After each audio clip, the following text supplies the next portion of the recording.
छकड्यात बसून लाडका गणपती बाप्पा आमच्या घराला आलाय छकड्यात बसून लाडका गणपती बाप्पा आमच्या घराला आलाय छकड्यात बसून लाडका गणपती बाप्पा आमच्या घराला आलाय छकड्यात बसून लाडका गणपती बाप्पा आमच्या घराला आलाय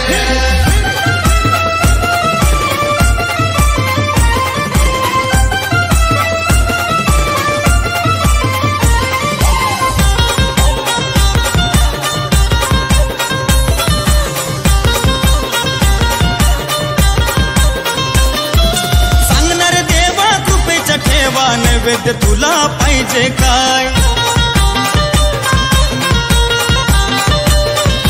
पंचपक्वान बनवलाय छान घासभर खाऊन घेतो सकाळ वेडी श्रद्धा मंगलमूर्ती छकडेवाल्यांची तुझ्यावरती अरे वेडी श्रद्धा मंगलमूर्ती छकडेवाल्यांची तुझ्यावरती नाही शेवटपर्यंत